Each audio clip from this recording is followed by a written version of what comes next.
मैं हूं खैर। प्रोग्राम पूरा रात दुनिया में लेकर आई हूं दो बिल्कुल नए और दिलचस्प स्टोरी। सबसे पहले बात करेंगे समंदर के खारे पानी की। आप सभी जानते हैं कि समंदर का पानी कितना नमकीन होता है। आइए जानते हैं इसका जवाब।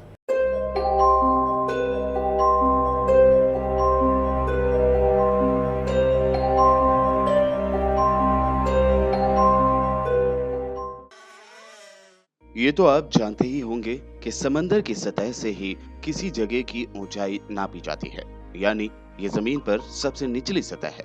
और इसी वजह से नदियों का पानी भी आखिरकार समंदर में ही मिलता है। ऐसा कोई 100-200 सालों से नहीं, बल्कि ऐसा तो हजारों सालों से होता आ रहा है। लेकिन क्या कभी आपने ये ध्यान दिया है कि आखिर समंदर का पानी ही खारा यानी नमकीन क्यों होता है, नदियों का पानी क्यों नहीं? चलिए इस राज के बारे में जान लेते हैं, लेकिन उससे पहले जानना जरूरी है कि आखिर समंदर का जन्म कैसे और कब हुआ। साइंसदानों का अंदाजा है कि समंदर का जन्म आज से करीब 50 करोड़ साल से 100 करोड़ साल के दरमियान हुआ होगा। लेकिन इसका अंदाजा लगाना मुश्किल है कि आखिर धरती के ये अजीम और शान खाइयां या गड्ढे पानी से कैसे भर गए और इनकी तामीर कैसे हुई। हालांकि ऐसा माना जाता है कि जब जमीन का जन्म हुआ तो वो आग का एक अजीम गोला थी। जब ये धीरे धीरे ठंडी होने लगी तो चारों तरफ गैस के बादल फैल गए।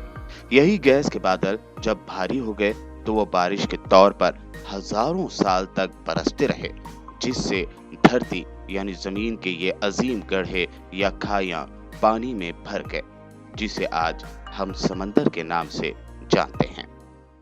आपको शायद ये पता हो कि नदियों और झरनों में भी समंदर का ही पानी रहता है। दरअसल समंदर से भाप उठती है, जिससे बादल बनते हैं और इसी से बारिश भी होती है। समंदरों से उठने वाली भाप से बादल बनते हैं और यही बारिश के तौर पर बरसकर नदियों, झरनों और तालाबों में जमा होते हैं। इस पानी में भी नमक यानी साल्ट होता है, लेकिन बहुत ही कम मिकदार यानी क्वांटिटी में। इसीलिए नदी और झरनों का पानी अक्सर मीठा होता है। जब बारिश का पानी वापस समंदर में पहुंच जाता है तो वहां थोड़ा थोड़ा करके बहुत सारा नमक जमा हो जाता है, जिसकी वजह से समंदर का पानी खारा हो जाता है।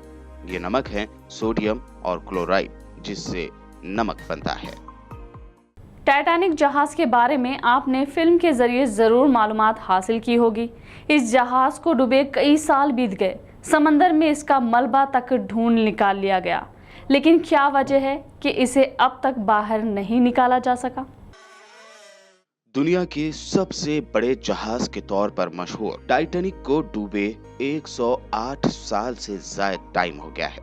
लोगों को पता है कि उसका मलबा कहाँ है, लेकिन आज तक उस मलबे को समंदर से निकाला नहीं गया। क्या आप जानते हैं कि ऐसा क्यों है? नहीं ना? तो आइए आपको इस बारे में बताते हैं।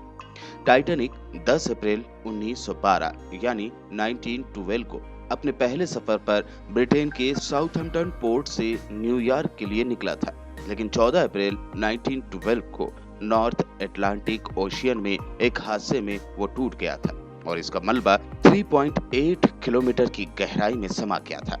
टाइटैनिक हादसे में करीब 1500 लोग मारे गए और उसे उस वक्त के सबसे बड़े समुद्री हादसे में से एक माना जाता है। पहली बार 1985 में टाइटैनिक के मलबे को एक्सप्लोरर रॉबर्ट ब्लार्ड और उनकी टीम ने खोजा था। जहां जहाज डूबा था वहां इंतहाई गहरा अंधेरा है और टेम्परेचर 1 डिग्री सेल्सियस। ऐसे में इतनी गहराई में किसी इंसान का जाना और हजारों टन वजनी इस जहाज का मलबा बाहर लाना लगभग नामुमकिन है। वैसे भी कहा यह भी जाता है कि समंदर के अंदर अब टाइटैनिक का मलबा ज्यादा टाइम तक टिक नहीं पाएगा, क्योंकि वो बड़ी तेजी से गल रहा है। जानकारों की माने तो आने वाले 20 से 30 सालों में जहाज का ये मलबा पूरी तरह गल जाएगा और समंदर के पानी में मिल जाएगा। दरअसल समंदर में पाए जाने वाले बैक्टीरिया उसके लोहे से बने ढांचे को तेजी से कुतर रहे हैं, जिसकी वजह से उसमें जंग लग रहा है। एक रिपोर्ट के मुताबिक जंग पैदा करने वाले ये बैक्टीरिया हर रोज करीब 180 किलो मलबा खा जाते हैं। यही वजह है कि साइंसदान मानते हैं कि अब टाइटैनिक की उम्र ज्यादा नहीं बची है और उसको वापस लाने का ख्याल जहन से निकाल देना चाहिए। बेइंतहा पुरअसरार और अजीब अजीब कहानियां समंदर को लेकर कही जाती है। आज के दोनों ही स्टोरीज समंदर से ही मुताल्लिक है। उम्मीद करते हैं कि आज के दोनों ही स्टोरीज आपको ज़रूर पसंद आई होगी।